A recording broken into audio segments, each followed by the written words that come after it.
Today we'll be finishing up our series on long-term athletic development, LTAD. Now, if you've been following along, you know that we've been talking about different ages and pretty much every stage of a child's life, or an athlete's life, as they lead up into, of course, their sport. Today we're actually going to be covering some of the older athletes and a little more specificity, always a difficult word for me, as far as workout's concerned. But did you know that it doesn't stop there? Even adults need to be concerned with LTAD. The final episode of long-term athletic development today on the Personalized Fitness Podcast. Good day and welcome to the Personalized Fitness Podcast. Thank you so much for tuning in for the conclusion on LTAD, or long-term athletic development. Now, with me today, of course, as always, is one of our exercise coordinators, Charlie Merlot. Charlie, is always welcome to the show. Appreciate it. And glad to be talking about. Actually, you know that of all these, I'm probably the most excited about this one, without a doubt, because you're going. I know how it ends. I know what territory we're going to end up, and you'll see quickly why I like it so much. But real quick, if you want to get in touch with the show, you have any questions about this subject or any others, or any questions about dispelling the myths of health, fitness, and wellness, please reach out to us at area code 251-278-3343. That's 251-278-EDGE. You can also reach me at Garrett, Garrett, at personalizedfitness.com. That, of course, is our website and our Facebook page, Personalized Fitness. Hit me up on Twitter at TeamPE.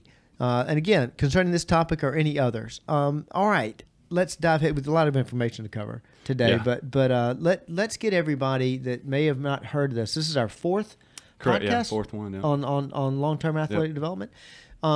Quick, I'm asking you a lot, but a quick summary on bring us up to where we are today. Okay, for so LTAD. Yeah, so the first one we went over is going to be your active start, and that is 0 to 6 age range. And like we said, LTAD is based on your developmental process, not as much chronological. So that age range, it only is just a range that we're looking at for the development that the kid's supposed to be going through. And it's mostly where, I mean, and saying that, excuse me for interrupting, but that's mostly where kids typically fall in there, but there can be a lot of range as far as that goes. You know, definitely, and it can be at the beginning or the end of the range. You know, it's kind of a point of reference for you, I guess you'd say. Yeah, for sure. And so, that's where we really want to focus on developing physical literacy. And so, like we said, physical literacy is really just understanding your body and what your body is capable of during that stage. And so, there's hardly any structure. It's really just kids playing and just getting them out there, learning how to explore their environment, learn what their body's capable of. And so, like I said, that's 0 to 6. Sure. And then the next one we went over is your fundamental stage.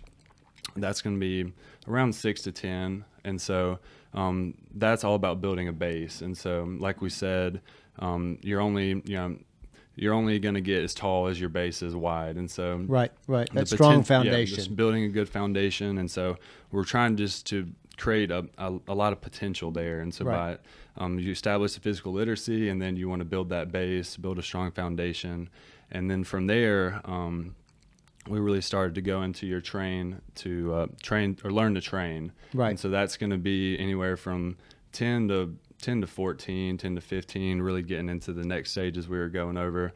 And then learning to train is really about teaching the kid how to train, really, teaching that intent, teaching them the movements properly, getting a little more in depth with the structure. Sure. And then from there, repetition. We hit on repetition a lot. Right. And so you had a great quote about that. I because we've heard practice makes perfect. Mm-hmm.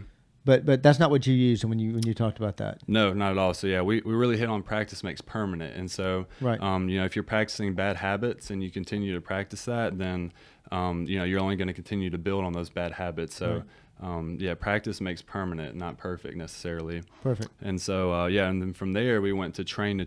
So once you kind of establish that base and you kind of get a good idea of what it's like to train and to build those general qualities. From there, we're going to push straining a little more and really focus on building that armor that we talked about, focus on increased strength and muscle mass. And so that's really the phases that we've gone through up to this point. And today we're going to touch on train to compete, train to win, and active for life. If you can see this building. I mean, you can see easily how this should start to make sense now. I mean, you start off with, at the youngest of ages. In fact, the beginning phase. Remind me. Active start. Active start. We actually have a video. Yeah. I don't know. We may actually insert it in this podcast. We have a video of a fantastic example, I think, of active start. We have one of our Eastern Shore manager and one of our directors just had a child, and the child was in the gym when he was working out, and I think that's the earliest picture we have, or video we have of active start. He's definitely on the right track, for sure. So. He's starting out the right way. Good job, Josh. If we can do the editing, then we'll have to put that video in. But anyway, the great deal. But you see what's happening. Then we're teaching. Then you go to the stage of physical literacy where you're actually teaching the kids are learning basically what their body does. I mean, and understanding what these movements are. And when you're doing that, and correct me if I'm wrong, but we've talked a lot about imbalance and what have you. We've talked about the part of the cerebellum in the brain. And that's that understanding agility, understanding dexterity, and basically those neuro pathways. And that's what you're developing. You're developing that. And in the prefrontal cortex, they're starting to understand, okay, when I do my arm this way or do this kind of thing with the muscle, then they understand how their body's moving. Then you go to that, building the base. I'm repeating basically what you said, but I love the fact that if you're doing LTAD correctly, you're going to have to learn how to actually do the exercises first before you can just start building. Correct. And too many times we've had kids come in here and we've had to actually unlearn a lot of things they do. So, and this is the part. It's funny that the part that we're getting to today is what most people want to jump to. I feel exactly, but it's so important to have those other steps, and they can be done. They can be done at any age. You know, even if somebody's behind. We have a athlete right now that we're working with, extremely fantastic raw talent, but I noticed that some of his physical literacy is off, and we're working with him right now. We're going to improve his game. He's going to just by taking those steps, and he's much older than that, than that age group. So, anyway, going off. We didn't mean to go off on a tangent. Get us going down on train to compete. What are we talking about? Yeah, so like you said, this is the stage that everybody wants to jump to because it's probably the most exciting or the most fun to watch. It's what you see all the professional athletes doing. You know, you're really getting to some more advanced training, and so the train to compete is going to be males 16 to 23 and then females 15 to 22. And so that's a pretty wide range. Sure. And so, I mean, you're talking about from, varsity athletics all the way up into probably getting close to college, college age. And so, but the key with your train to compete is the key to sports performance is producing more force in less time. And so, and I know we've talked about strength a lot in the last stage when we're talking about training to train and building that armor. But once you've established that base, that's what you want to do. But once you've established that base and you've built that armor, your strength is only going to get you so far. And so that's why we really emphasize power production and really putting that strength to work in a quicker manner. And so it's basically teaching efficiency. Exactly. Yeah, for sure. Okay. And so, and also in this stage, winning becomes more important. And so in your earlier stages, learn to train, still developing a lot of those general qualities. And so, like I said, what matters is when you're winning in the 18, 20-year-old range, when, varsity sports, college, when you're getting scholarships, professional athletes or professional schools are looking at you, whatever that may be. And then, and when you're younger, it's not necessarily as important. What's more important is developing those skills to prepare you for that stage. Well, and by no means do we mean that in Little League you're not going to win. Right, yeah. What have you. This ain't going to make you better. But what we do mean by that is that it's going to make you a better athlete at every stage. But also the thing that, and I always want to bring this up, one of the biggest things you're trying to avoid through proper LTAD training. Mm-hmm. And I mean, Dr. Mac, I keep bringing it up. Dr. Andrew spoke about it. Yeah. And that is well, you speak to it better than I do as far as that goes. So. And yeah, I mean, that's just finding a way to cut out all the overuse injuries in youth athletics. And he touched on taking a break from your sport and dedicating 2 to 3 months of resistance training and focusing more on those general qualities instead of the specific sport qualities that you play. So I'm glad somebody who's well respected came out and touched on that subject. Fantastic. Yeah, and that's why it's so important to not miss the other stages and jump to this stage, because I may be making the wrong assumption here. You don't have as many parents that want to go and see a practice as you do that want to go see a game. Yeah, I mean, definitely. And you don't have as many fans that want to go see a practice as want to go see a game. So it can't be game day every single day. Right. Yeah. It's got to be that leading up, and that's kind of what you're talking about here. Yeah, there's a lot of preparation that goes into it, and so and like I said, talking about strength is important, but what really matters is being strong in the context of your sport. And so, what I mean by that is several studies show that an average person hits their maximal level of force from 0.3 to 0.4 seconds, and then sometimes up to 0.7 seconds. And so to put that into perspective, almost all dynamic movements, which would be sprinting, jumping, athletic things, happen taking less than 0.2 seconds. And so with that being said, athletes are never going to reach their full force potential in competition because the movements they're doing, there's not enough time for them to be able to reach that. So if you take a power lifter, for example, he's got that whole time frame, 0.3 to 0.7, to reach that max level of force. Well, if you take a football player, for example, he's got to sprint down the field and make a cut.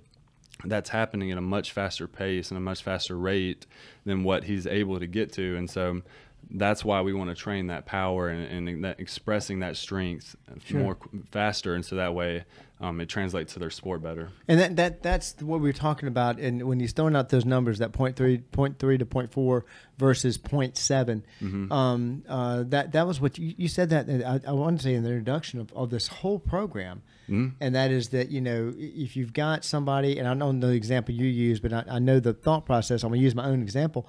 That some kid that can squat, got leg strength to squat 500 pounds, and you've got a kid that can squat 300 pounds, but the kid with 300 pounds can get to that maximal effort faster than the kid that takes 500 pounds. He's going to blow him off the line every single time. The 300 pound squat kid is going to blow the 500 pound off the line every single time. Right. And that's what taking this process and learning all these steps instead of just jumping to this point is what's going to make the more efficient athlete. Right. And so, like I said, once we've developed that base level of strength in those earlier stages, that's when it's time to direct our focus and start assessing the strength at a faster rate. And so, that's what power training is, and that's why we want to start focusing that during this stage.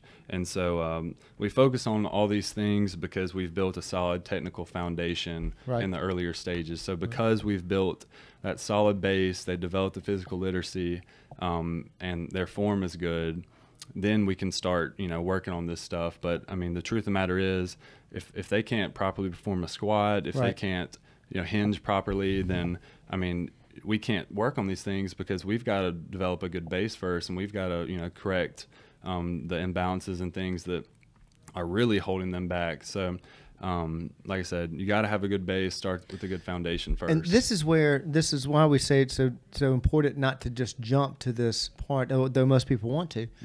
And that is that if you do jump to this and you don't have that foundation, like you're saying, you just said it. I mean, you've got to be able to do a hinge, you got to be able to do a correct squat and what have you. That right there is where you have the injuries in resistance training.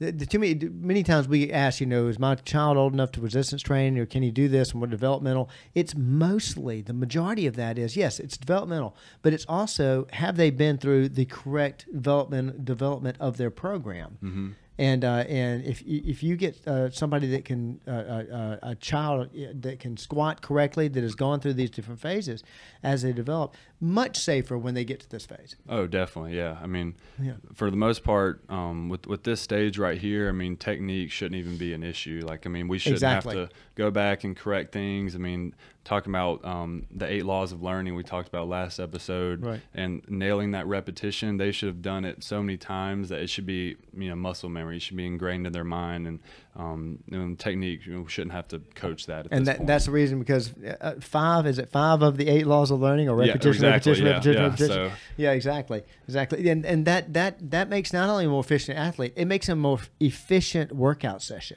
Oh, definitely. I mean, if we can save time not having to coach and cue on technique and fix that stuff, and really focus on what the point of the session, what we're trying to get out of it, then I mean, it's going to make it more efficient. It's going to be provide more value for the clients and the parents that are bringing their kids to the session, because we're not having to take time to slow down and teach. So. And time is a big point of this, because we talked about it before, about how many, I mean, we've got athletes we've had come in here that have incredible schedules, not just athletics, but school and all that, incredible schedules, and trying to get that extra resistance training with us. And that's where there's a dire need to get effective training in a short amount of time. Because how many times have we talked to people and told them, you need to get done in here so you can get outside of here and go grow. Right. Yeah. Exactly. You don't grow in the facility, you grow outside the facility. So that's when but rest becomes important, whatever. If you're not having to coach the exercise and the techniques because they've developed the correct way. So, and I don't mean to skip over this, but we go to our next point after this even. Yeah, so the next one's going to be train to win, and that's males 19 and older and females 18 and older. And so this is really your collegiate and professional athlete stage. And so by now the athletes have more than likely settled on a single sport, and training is going to become a little more specialized, because they've already narrowed down, all right, this is the sport I'm going to play. These are the movements and skills that I need to focus on to get better. And so that's really what Train to Win is about. Okay. Yeah, and again, another stage everybody wants to kind of jump to. But you can see now, if you've watched all the podcasts, you heard all the podcasts, you can see now how this is all building. And by that time, it's almost, I shouldn't say on cruise control, because we're still working, we're still building, you still develop these, you can develop at any age. But the correct technique, the correct form, how to work out, what's your body doing in space, is a foregone conclusion by the time, well before you get to this stage. Yeah, and in these later stages, the athlete really starts to take ownership of their program, really. And so, I mean, I had a client come in last week, and he said, man, Charlie, my legs are shot. Like, we've been going hard to practice. I don't need to hit legs today. And so for me, that helps me out tremendously, because I don't have to go through and start going through the session. I know right off the bat, all right, like that, we don't need to focus on legs. And so by knowing your body, developing that physical literacy, they start to take more ownership of their program. And in the end, like, it helps them out, it helps us out, and that's what, these stages building on each other. That's what we get out of it. Well, and also through this, they're learning basic physiology, which you really should know if you're going to do this kind of advanced training, and everybody should know for that matter. But by that time, I mean, I know you're talking about, and smart enough to know where we would have an athlete come in and not tell us about soreness. We have adults that do that, and they don't want to tell us because they're afraid we're not going to work that area, and the best answer to everything is always continue to work the muscle. Right. Well, when it's sore and damaged, no.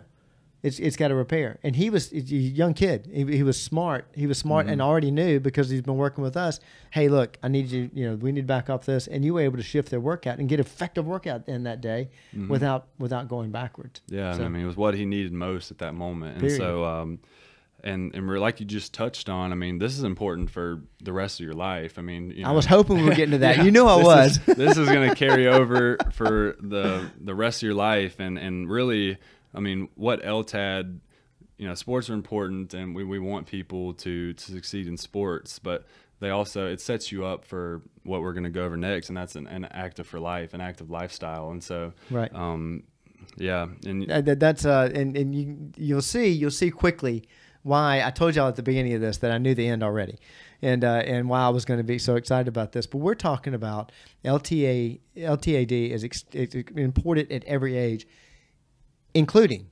the rest of your life. Mm-hmm. Okay, Charlie, why? Well, like I said, you can enter the stage at any age, and so Sure. no matter if you play sports or not, active for goal is active for life is the goal of LTAD, and so that's what we're trying to achieve through this process, is to create an active lifestyle that you can continue for the rest of your life. And so and I'm sorry to interrupt you again, but in the active for life, the LTAD is set. He said that LTAD is set up for, that's the main goal of it, active for life.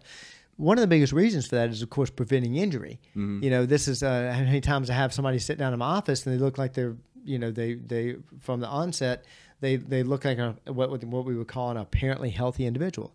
But how many times they sit in front of me, I want to lose some weight, this, that, and the other. I'm fine, but I've gotta, and they'll touch a joint, or they'll touch a back, and I'll ask them, what is it? Sports injury? It's old sports injury, or it happened in the weight room.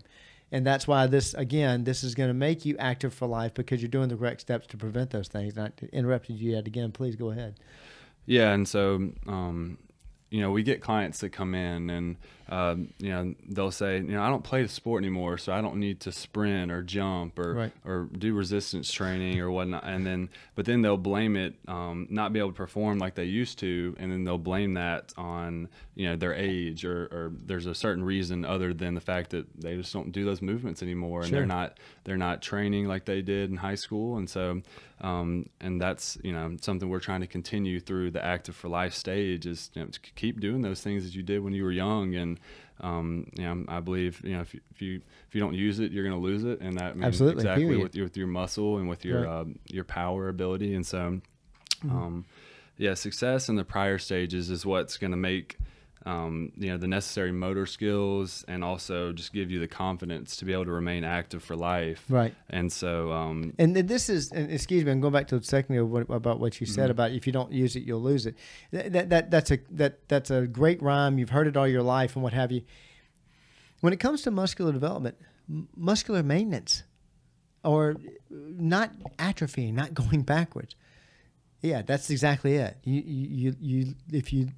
If you don't use it, you'll lose it. I just gave a presentation this morning. This is why I'm so excited about this, talking about live age. And one of the slides I have in that presentation shows athletes doing lateral movement. Mm-hmm. And that is one of the things in our lifestyle that we stopped doing. We don't have a requirement to do lateral movement. In other words, moving sideways. We don't play tag, quit playing soccer a long time ago, whatever. You don't move sideways. And the majority of cardio pieces, all the way up until 2014, did not move sideways. They went straight forward and backward. Well, as an exercise physiologist, we know that you're going to deteriorate the hips, especially the medial glute, and that's the outside hip muscle. It protects the hip. It allows you, if you're starting to fall, and we fall at all ages. You've fallen every year of your life. Doesn't matter what age you are. It doesn't just happen to seniors. It's happened to all of you. Just didn't talk about it because you were able to move the leg sideways and catch yourself when you fell. Or when you fell, you had this nice pad of muscle around that hip and you didn't have any problems with it.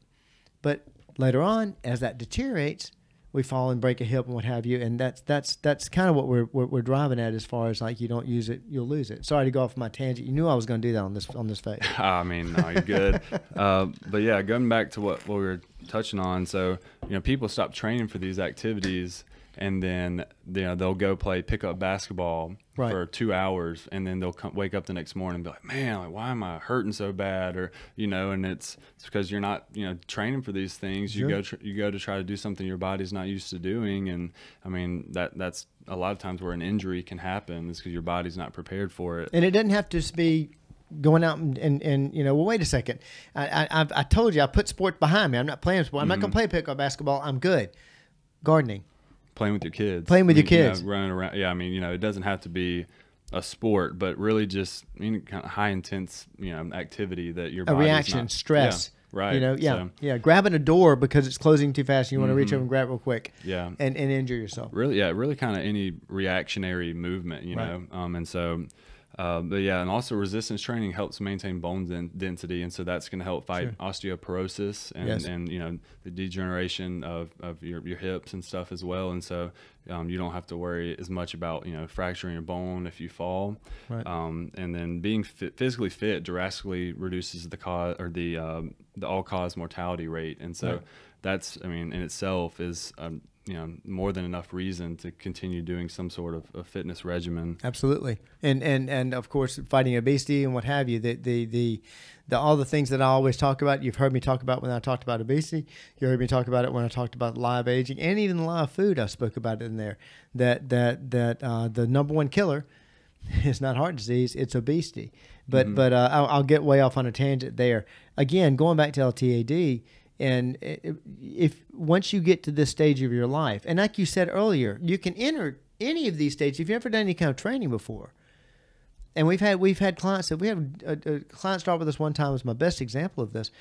Never worked out before, never been in a gym before, never wore athletic clothes, didn't know what athletic clothes to wear, and did not know where to buy it. And his trainer did all of that for him here at Personal Edge. Even at that stage, obviously, no physical literacy, you know, no understanding of a base and whatever. We had to take that individual through each one of these steps, building it up. So even if you haven't been an athlete and older, you want to get started, you can go through this at any age. You can go through any of these different points. I want to drive that home because I know we need to use the ages so people understand the developmental age, typical developmental age. But these teachings, this education of LTAD runs, you can start it anywhere. Definitely. And I feel like, you know, a hip fracture is a very common thing that we see. Sure. And you know, that happens. And, you know, there's also a lot of people wonder, you know, I just fell down, like I fell several times before, like how, I don't know why this just happened. And there's been several studies, you know, to look at, you know, what is the cause of this happening. And, you know, they've compared, one study compared an elderly female population who fell and had a hip fracture to either people of the same age that went through resistance training or people younger as well. And they found that the people who were elderly and didn't go through a resistance training program had type 2 muscle atrophy. And so basically the type 2 muscle fibers are your fast twitch fibers. That's what that's where you get your power from. And so if you start to lose those fast twitch fibers when you know, trip or whatever happens and you go to catch yourself, you're not going to be as twitchy, you're not going to be able to react as fast. And so that's what leads to the fall. And then like I said, the osteoporosis, not doing that resistance training, your bones are become weaker. So right. And again, nothing to do, absolutely nothing to do with time passing on a calendar. I mean, degeneration being associated with time passing on a calendar is an absolute lie. And just maintaining that development, using this type of a system, starting wherever you need to start and continuing through. Basically, it's one of the three parts of the fountain of youth. I mean, you know, water and nutrition being the other two. But it's amazing and we've seen it. We've seen it. We've seen it with people of all up and down the scale of numbers and ages and whatever. I mean, the lady that leads loves me saying this, lady that pretty much leads the, as far as athletically, leads the ladies class on Saturday. She's in her 80s. Right. Yeah. and what does she do? She does all these things correctly, knows how to do them correctly, therefore doesn't injure herself. Exactly. Yeah. And so, you know, how do we avoid this? How do we avoid these, you know, injuries later in life? Most importantly. And so, you know, that's what a lot of people listening to this are wondering, like, okay, you've told me this information, what am I going to do about it? And I mean, I think you touch on this greatly, and that's the live aging components, and you activity, nutrition, lifestyle, and mindset. Right. I think you couldn't be more right about that. And also, as far as training goes, power training. And so, you know, it's going to look differently from, you know, an athlete going through power training, but really, I mean, power training is just trying to move the weight fast with that intent that we talked about. And so, you know, not just going through the motions, but actually, you know, trying to move the weight as fast as you can. And also balance training. That's something we focus on a lot here at Personal Edge, and just, helping the clients feel comfortable standing on 1 feet, or, you know, hopping side to side and things like that, where, you know, they don't do that often throughout just their day. And so when they come here, they get some exposure to that, and it keeps them, keeps them being able to still do those things. And some of those exercises he's talking about, they go back all the way to the physical literacy. Yeah. Standpoint. You touched on one of my favorites, which is balance, and that one gets so associated with time passing on the calendar, and it has nothing to do with that. It has everything to do with activity. Everything to do with activity. You start off as a toddler, the neural pathways in the brain and the cerebellum are like a dirt road. Through sports and whatever, we increase them, we make them all the way into an 8-lane superhighway. When we start becoming dormant, we start becoming less active, we stop doing these motions, that goes back down to the dirt road. We can turn it right around again, and we've done it hundreds and hundreds and hundreds of times. I mean, we've seen several people, their balance, they can't hardly stand on one foot, and then right. after weeks or months of practicing and training, and I mean their balance it's great. They're like a gymnast, and exactly, yeah. Their confidence, right? The confidence goes yeah, up. The mindset is key. I mean, the Huge. fact that they feel comfortable, right. standing on one foot and trying it, because a lot of times, they don't even want to try at first because right. they automatically think, well, I'm going to fall, or I'm going to look silly, trying to sure. balance. And so really just, building that confidence is huge. The other thing that I want to make sure we cover before we go to the end is he mentioned power training. And he mentioned power training in the training with train to win, but he also mentioned power training just a second ago, talking about Active for Life. And the reason we're talking about that is that I feel one of the big reasons is that that's the way you live. The times that you cause problems and have injuries, typically it's some sort of a fast reaction. Mm-hmm. It's a fall and not being able to catch yourself. I did something too quick, whatever. And the reason we have difficulty, we find that we have difficulty later in life with these challenges, is because we don't continue to train that way. We don't continue to make sure those things don't happen. And like Charlie said, it doesn't have to be powerlifting like somebody that's playing football that does. But you need to train the way you live. Mm-hmm. Yeah, exactly. So, all right.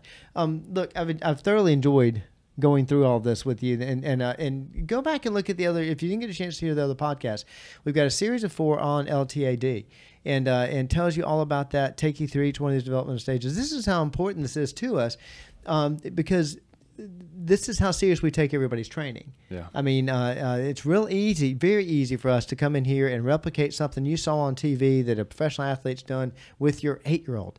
And this is another reason why we have started kids so young. And it's through this, but we'd much rather do it safer.